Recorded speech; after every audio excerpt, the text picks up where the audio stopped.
Village lovers மக்களுக்கு என் அன்பான வணக்கம். நான் உங்கள் ரஸ்னா. மீண்டும் ஒரு வீடியோவில் உங்களை சந்திப்பதில் மிக்க மகிழ்ச்சி. இன்றைக்கு எங்களோட வீட்டில் நாங்கள் குண்டு தோசை செய்து சாப்பிட்டோம். அது எப்படி செய்கிறதுன்னு உங்களுக்கும் காட்டுறேன், வாங்க பார்க்கலாம்.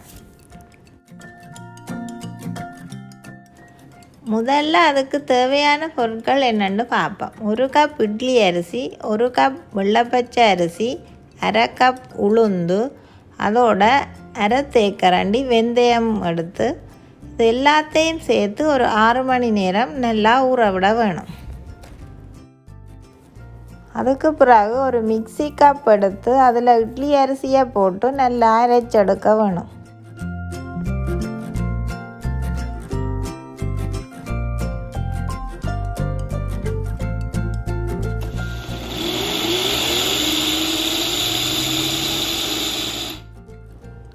அரைக்கும் போது சிறு சிறு மண் துகள்கள் போன்ற ஒரு பதம் வரும் வரைக்கும் அரைச்சால் போதும். அதாவது ஒரு ரவ்வை பதம். அதிகம் தண்ணீராக இருக்குன்னு நினைக்காதீங்க. உளுந்து அரைக்கும் போது தண்ணி குறைவாகத்தான் விட போகிறோம். அப்போது அது சரியாக வரும்.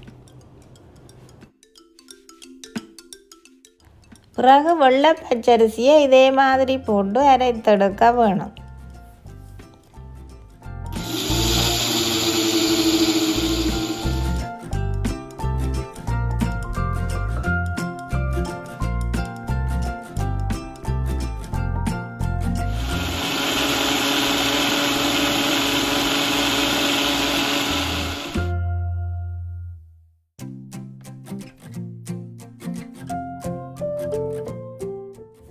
பிறகு ஊற வைத்த உளுந்துடன் 1/2 தேக்கரண்டி மிளகு, 1/2 தேக்கரண்டி சீரகம், 1/4 தேக்கரண்டி மஞ்சள் தூள் சேர்த்து சிறிதளவு தண்ணி சேர்த்து ஊற வைத்த வெந்தயத்தையும் சேர்த்து அரைக்க வேண்டும்.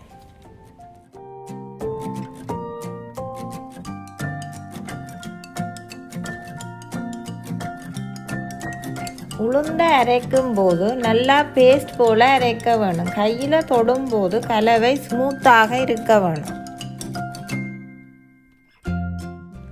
பின்பு அரைத்தெடுத்த அரிசிமா கலவையோடு அரைத்த உளுந்தையும் சேர்த்து 2 மேசைக்கரண்டி கோதுமை மா சேர்த்து நன்றாக கைகளால் குழைத்தெடுக்க வேணும்.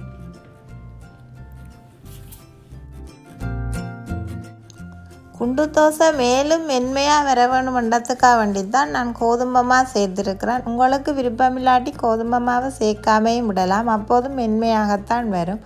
அதன் பிறகு மூடி வைத்து 8 மணி நேரம் புளிக்க விட வேணும்.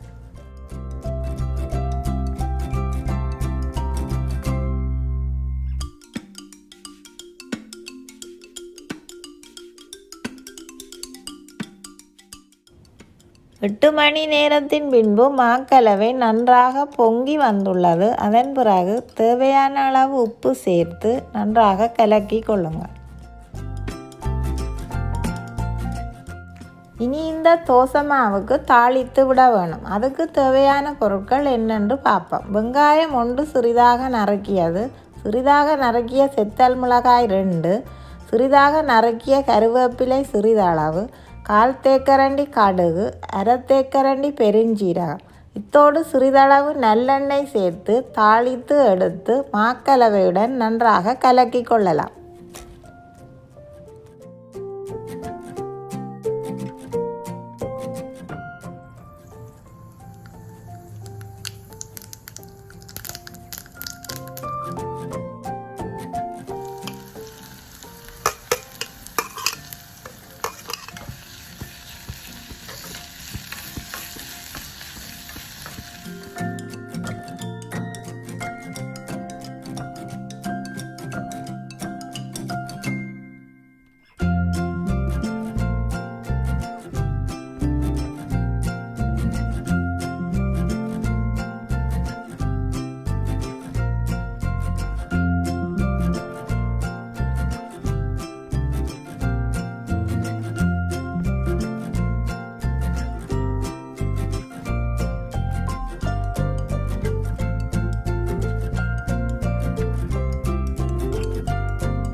பின்பு குண்டு தோசை கல்லை வைத்து கல் நன்கு சூடானதும் சிறிதளவு எண்ணெய் விட்டு மாவை குழிக்குள் ஊற்றி சுட்டெடுக்க வேணும்.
குண்டுத்தோசை தயாராயிற்று. இத்தோடு சட்னி அல்லது சம்பல், சாம்பார் என்பவற்றை சேர்த்து சாப்பிடலாம். நான் சட்னி செய்ய போகிறேன். எப்படி என்று நீங்களும் பாருங்கள்.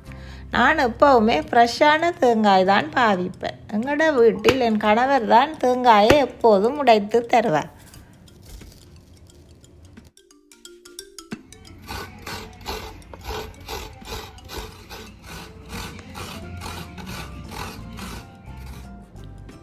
சட்னி செய்வதற்கு தேவையான பொருட்கள் என்னென்று பார்ப்போம். துருவிய தேங்காய் 1 கப், வெங்காயம் 1 நறுக்கியது, சிறிய தக்காளி 1 நறுக்கினது, அத்தோட 2 மேசக்கரண்டி வெட்டுத்தூள், தேவையான அளவு உப்பு.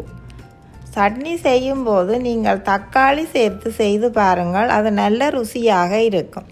பிறகு மிக்ஸி கப் எடுத்து எல்லா பொருட்களையும் அதனுள் சேர்த்து சிறிது தண்ணி விட்டு நல்லா அரைத்தெடுப்பது தான் சட்னி ரெடி.